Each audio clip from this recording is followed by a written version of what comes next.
graça e a paz de Cristo Jesus seja com todos os nossos amados irmãos e amigos que nos veem por este canal. Chegamos a mais uma aula e nesta data chegamos à lição de número 9, onde o título é Não Adulterarás. Chegamos a um tema polêmico por fim. A palavra de Deus nos aconselha, é uma lei dada por Deus, o não adulterarás. O texto áureo se encontra em Mateus capítulo 5 e o versículo de número 28, que diz: Eu, porém, vos digo que qualquer que atentar numa mulher para cobiçar, já em seu coração cometeu adultério com ela. A leitura bíblica em classe será feita no Êxodo capítulo 20 e o versículo 14, Deuteronômio capítulo 22, dos versículos 22 ao versículo de número 30. Pois bem, a princípio nós vamos abordar um resumo de toda a lição. Posteriormente quero falar um pouco sobre o que diz a lei do nosso país e, por fim, como isso pode ser visto segundo aquilo que temos na lei de Deus, na palavra de Deus, como graça no Novo Testamento, e por fim a questão do perdão de Deus relacionado ao adultério. Pois bem, a princípio esta lição tem como objetivo também tratar a abrangência e o objetivo do sétimo mandamento. Então, nesta aula nós precisaremos entender essa abrangência, não é? O objetivo, o contexto de todo o sétimo mandamento, que é não adulterarás. A totalidade da sua abrangência nós entendemos que se encontra em Êxodo, Levítico e Deuteronômio, as questões relacionadas aos pecados sexuais e a prostituição, não é? Aquilo que é cabível com relação a tudo isso. O objetivo é proteger a família, não é? Como o mandamento anterior era de preservar a vida, não é? A sacralidade da vida, o não adulterarás é a preservação da família, de toda a família na sociedade, não é? O guardar a família para ter uma sociedade sadia, moral e espiritualmente. Esse é o objetivo desta lei. No contexto, nós sabemos que o povo de Israel tinha no seu período patriarcal algumas liberações ou algumas práticas de poligamia, mas é bom entendermos que o adultério era sim proibido, né? Dos povos mais antigos, a ideia de se deitar com a mulher do outro, a mulher casada, não é? Sendo o homem que se deita com a mulher casada casado ou o homem solteiro, é terminantemente proibido. Também a lição visa mostrar, além de tratar dessa abrangência, mostrar o real significado da infidelidade, não é? A infidelidade é que é a grande questão. A infidelidade, ela tem essa abrangência: o adultério, o sexo antes do casamento e a fornicação. O adultério em si, como infidelidade, o sexo antes do casamento, que também era proibido, não é? Mas não era passivo de morte, desde que ambos não tivessem prometidos em casamento. Acontecia de talvez haver sexo fora do casamento, porém era necessário haver um casamento e um pagamento de dano moral aos pais da moça, não é? O homem era obrigado a casar. Nós sabemos que hoje isso não acontece. Há alguns casos apenas há uma disciplina na igreja, não é? E mais aqui no período que estamos falando, o homem era obrigado sim a casar com a moça que violou e ainda pagar uma indenização aos pais da moça por danos morais.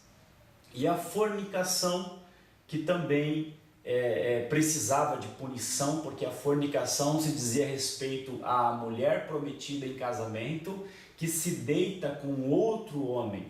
Então ambos deveriam morrer porque houve uma humilhação da mulher, não é? Então a lei era clara com relação a isso, porque houve humilhação. Então a fornicação aqui era um relacionamento fora do casamento, relacionamento sexual fora do casamento, por parte daquela que ainda está prometida em casamento, no nosso caso aquela que está noiva.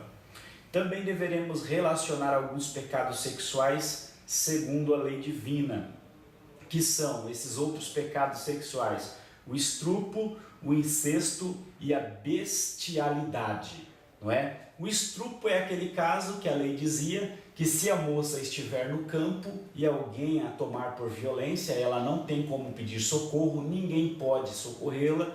No caso, então, ela fica livre de ser morta, porém, aquele que a forçou deve morrer, porque causou estupro no campo, num lugar para a indefesa da mulher, para que ela não possa gritar, né? Porque a mulher, quando estivesse sendo violada, deveria gritar se é um caso de violência, e então deveria ser julgado o caso. Porém, no caso do campo, não tem como se defender, ela foi violada, haveria um julgamento e o homem que fez isso deveria morrer sim, mas a mulher era livre, porque ela não teve como se defender.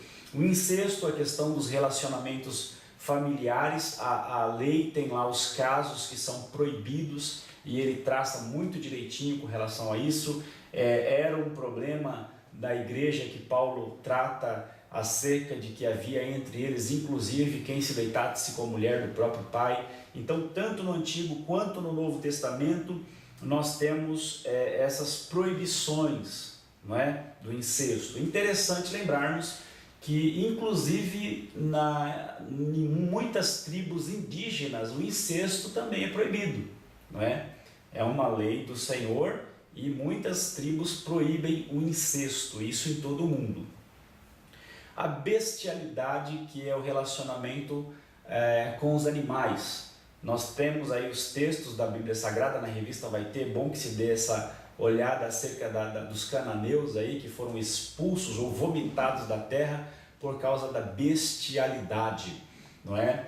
E, infelizmente hoje nós temos muitos homens aí que sentem atração por isso e buscam esses tipos de coisa na internet, inclusive, e acabam se interessando por essas coisas. Devemos lembrar que isso é abominação ao Senhor.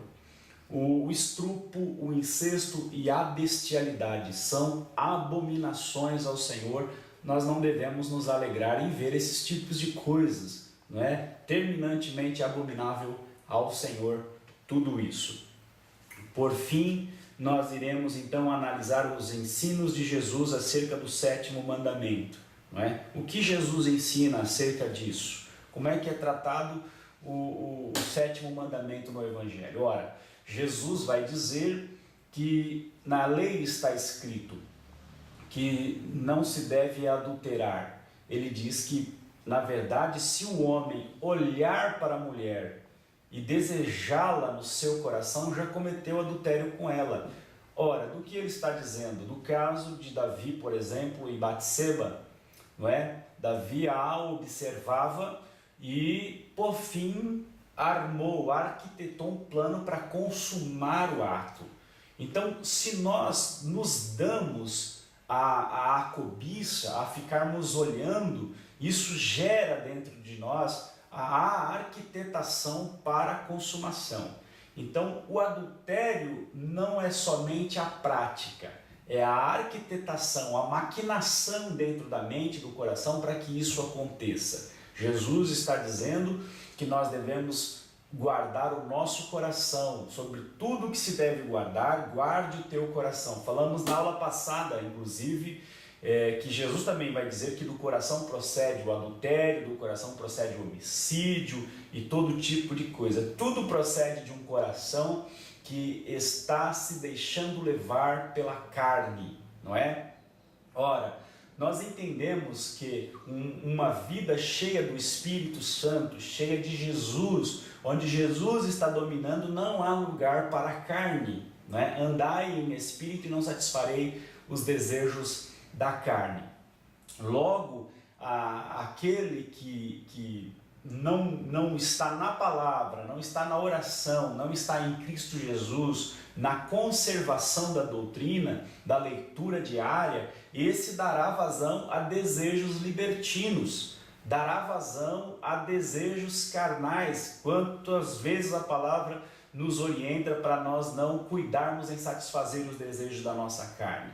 Então, se nós maquinamos em nosso coração, porque Deus falou o seguinte em Isaías, no capítulo 35, se não estou enganado: em vos converterdes e descansardes estava a vossa salvação, mas vós o não quiseste. Ora, o Senhor Deus diz para nós encontrarmos descanso para a nossa alma em Cristo Jesus, satisfação em Cristo, estar completos em Cristo. Quando nós não procuramos fazer estas coisas, na recomendação também da primeira carta de Pedro, no primeiro capítulo, ele diz coisas que nós devemos acrescentar, uma acrescentando a outra. Fazendo isto, diz ele, nunca jamais perecereis, diz o apóstolo Pedro. Então, se nós não preenchemos a nossa alma com a saciabilidade de Cristo Jesus, como diz o hino, estais satisfeitos com Cristo. Se nós não estamos satisfeitos com Cristo, nós estaremos buscando satisfação de outra forma. Nós devemos estar satisfeitos no nosso coração com aquilo que o Senhor Deus nos deu, com a fidelidade com aquilo que o Senhor nos deu. Nós travamos uma aliança com o nosso relacionamento conjugal, com a nossa esposa ou a irmã com o seu marido. Devemos estar satisfeitos com o Senhor Deus. A inquietação desse coração é que gera todo tipo de problema. Um coração que não está satisfeito no Senhor Jesus fica vagando e buscando problemas, não é? Diz Eclesiastes, se não me engano, capítulo 7, que Deus fez o homem reto, Deus fez o homem pronto, perfeito, porém ele buscou para si muitas maquinações. Então, são os problemas.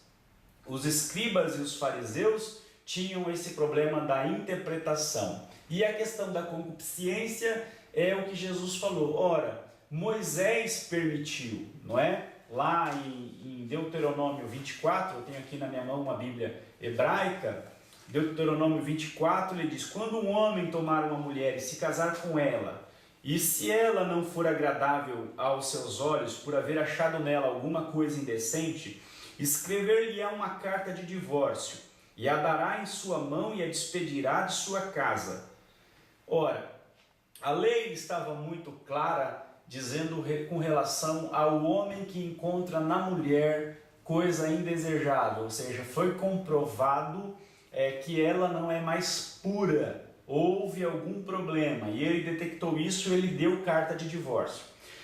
Jesus vai confirmar lá no Novo Testamento, em Mateus capítulo 19, que o que Moisés fez foi apenas uma concessão por causa da dureza do coração, da obstinação deste coração, não é? Então, por causa dessa, como é que é a palavra em grego? Esclerocardia, por causa da esclerocardia dos homens, de um coração obstinado, não é? Um coração duro, persistente. Então foi que ele precisou escrever isso aqui, Deuteronômio 24, versículo 1 e 2. Mas foi apenas uma concessão do grego epitrepo, ou epitrepo, não é? Ele concedeu, permitiu, não é? Essa concessão por causa da dureza. Mas Jesus afirma que no começo não era assim, não é? Mas o homem foi se deturpando, como também o é hoje, não é? A maldade só aumenta, a maldade não diminui, como querem dizer aí os que defendem a lei do karma, não é? Que a terra está melhorando, as pessoas estão se desencarnando e melhorando. Muito do contrário, está cada vez pior.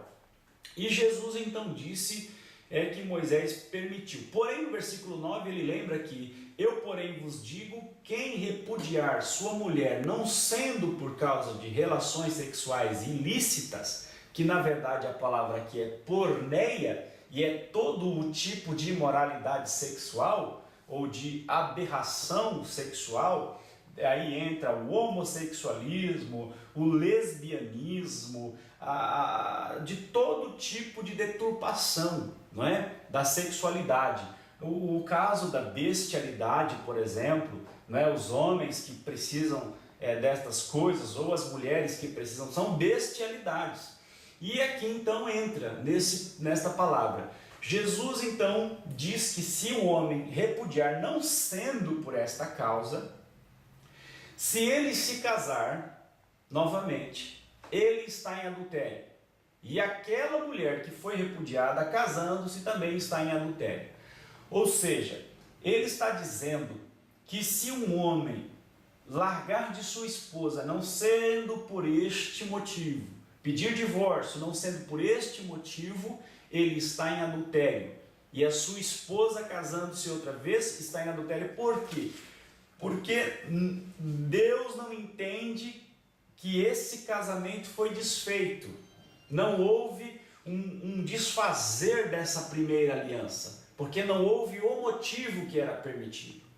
Ou seja, casamento conforme diz a lei, eu tenho aqui na minha mão, a lei número 10.406, de 10 de janeiro de 2002, ela dizia acerca de algumas coisas que são necessárias, não é? Para que haja um rompimento de um casamento.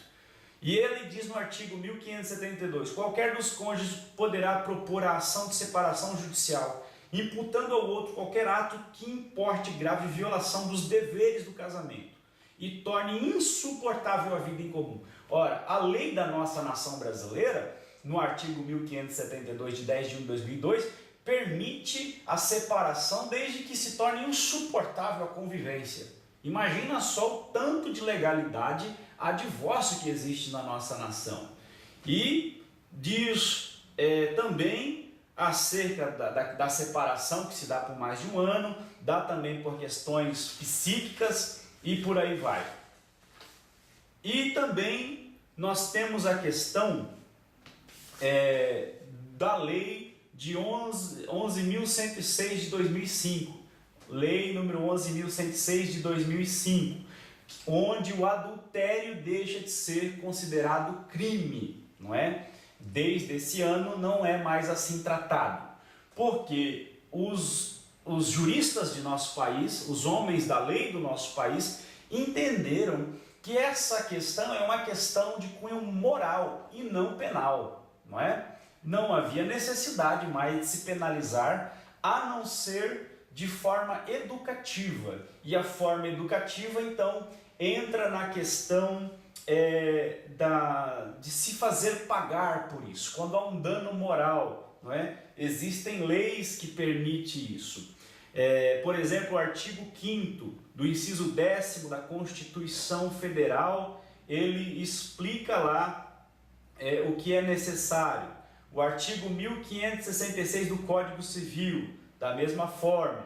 Então, dentre o que está escrito, ele exige a fidelidade recíproca, né? A fidelidade recíproca, ou seja, no artigo continua constando a fidelidade. Nós precisamos ter fidelidade. Aquilo que nós estamos tratando sobre o adultério, que é a violação da fidelidade, continua na lei. A lei do nosso país continua preservando a fidelidade recíproca, não é? Devemos lembrar. E cabe indenização quando há uma quebra desses parâmetros. Além da fidelidade recíproca, no segundo tópico tem a vida em comum no domicílio conjugal, mútua assistência, sustento, guarda e educação dos filhos, respeito e consideração mútuos. Também tem o artigo 1572 do Código Civil. Devemos lembrar muito bem disso. Pois bem, o que eu gostaria de ressaltar é esse dado aqui. Nós temos aqui um dado que fala sobre o quanto que o nosso país anda com relação a tudo isso. O número de divórcios no Brasil cresceu 45,6% entre 2010 e 2011, segundo o IBGE. Foram 351.100 divórcios em 2011. Lembrando que foi desde quando foi aprovada aquela liberação para a desburocratização do divórcio. Devemos lembrar disso. Nesse mesmo ano foram registrados 1.026.736 casamentos, apenas 5% a mais do ano anterior. Ou seja, o número de divórcios comparado ao número de casamentos é assustador do nosso país. Porém, nós temos no nosso país, conforme também no período de Jesus, que estava dizendo para aqueles homens, olha, por causa da dureza do coração, é que existe essa brecha na lei. Por causa da imoralidade do nosso país, é que gera a necessidade dessas novas leis. Por causa que o nosso país é um país profano. Porque o nosso país tem um problema com a Petrobras, por exemplo, nós estamos com uma crise completamente horrível e mesmo assim os moradores da nossa nação estão nus, não é? No AMB, no Sambódromo do Rio de Janeiro, fazendo de conta que nada está acontecendo, porque o nosso país é infiel. O nosso país não guarda a fidelidade do seu casamento, por isso gera infidelidade. Logo, buscamos o infiel para governar sobre nós, porque infiéis querem ser governados por infiéis. Gera uma infidelidade e aqueles que governam sobre nós também não nos devem nenhuma fidelidade.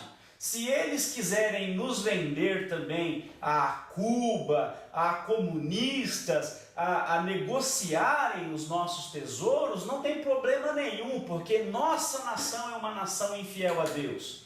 Nossa nação é uma nação que não vê nenhum problema no relacionamento extraconjugal. Se tornou coisa natural. Então nós não devemos reclamar se o Senhor Deus também não tiver nenhum compromisso de fidelidade com a nossa nação. Se as coisas vão de mal a pior, se a vida perde o valor, se os pais estão violando os seus bebês antes de completarem 1 ano de idade, se os pais jogam seus filhos pela janela de seus apartamentos, se as mulheres estão perdendo a afeição pelos seus bebês e jogando ele pelas suas caçambas, pelos córregos, pelos rios, nós não temos do que reclamar, porque nós somos uma nação infiel.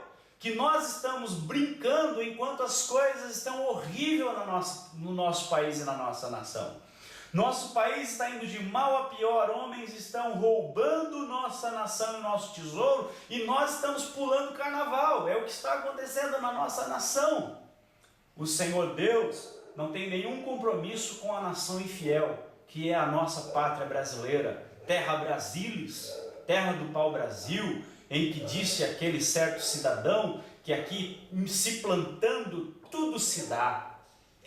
Meus irmãos, fica aqui essa exortação. Acima de tudo, o perdão, como disse no início da aula. O que se intrometeu em adultério pode ser perdoado? Pode. Nós temos um problema com uma igreja, eu não posso aqui citar o nome, mas eles dizem que para o adultério não tem perdão. O membro que adulterou precisa ficar lá congregando praticamente como um gentil, até que por fim, se Deus conceder arrependimento, ele possa ser salvo. A Bíblia não diz isso. Adultério não é o pecado de blasfêmia contra o Espírito Santo. Isso é uma interpretação completamente desconexa da Bíblia. O que a Bíblia diz é que Deus o Pai anunciou desde o Antigo Testamento que veria o Filho. A salvação sempre foi pela fé. Cristo Jesus veio, pregou, morreu, ressuscitou ao 3º dia. As palavras de Jesus estão condenando. E Ele nos enviou o Consolador, o Paracletos divino. Agora, Ele é quem convence o homem do pecado, da justiça e do juízo. Se nós negligenciarmos a voz do Espírito, então não haverá mais perdão, porque Ele é o último, Ele é o único agora que pode nos convencer do pecado. Portanto, você, meu amigo, minha amiga, que talvez possa estar passando por esse problema, infelizmente não vigiou, não cuidou da sua família e por algum motivo aconteceu o adultério, eu acredito no perdão. Eu acredito sim que pode haver restauração da família, pode sim haver restauração da casa. Atos 16:31, quando o apóstolo Paulo diz ao carcereiro, um dos primeiros crentes da igreja filipense, ele diz: creia no Senhor Jesus Cristo e será salvo tu e a tua casa. Ainda existe graça para a restauração do que rompeu na primeira aliança. Eu acredito que sim, há bálsamo de Gileade, há unção de Deus para a restauração do casamento que sofreu o adultério. Eu acredito que Deus perdoa o adúltero, Deus perdoa a adúltera, e eu acredito que Deus tem o seu meio, tem o seu modo de graça, de restauração. Eu acredito na unidade, na união, e não acredito na destruição, no rompimento. Bom é que ninguém peque, bom é que ninguém se dê, mas se acontecer, nós temos um advogado junto ao Pai, e eu acredito que Ele é poderoso para restaurar, se ambas as partes receberem graça da parte de Deus. Que Deus em Cristo nos abençoe, que Deus nos ajude, meus irmãos, porque nós estamos vivendo dias maus, dias completamente maus, muito horríveis. Que Deus tenha misericórdia de nós, que a nossa liderança seja guardada, para que nós não tenhamos péssimos testemunhos de líderes que já não podem mais ensinar, porque eles mesmos já infringiram isso. Eu acredito que Deus perdoa, como já disse, porém eu não acredito na continuidade da liderança de quem infelizmente cometeu tais erros. Que Deus nos guarde, que Deus livre você, meu amigo professor, porque nós estamos falando do povo por quem Jesus morreu, e Jesus mesmo disse: se alguém escandalizar um dos meus pequeninos, melhor seria se este pegasse uma pedra de moinho, pendurasse no seu pescoço e se lançasse no fundo da água. Então nós devemos ter muito cuidado. Que Deus tenha misericórdia de nós e nos ajude. Um excelente domingo, uma excelente aula, em nome de Jesus. Amém.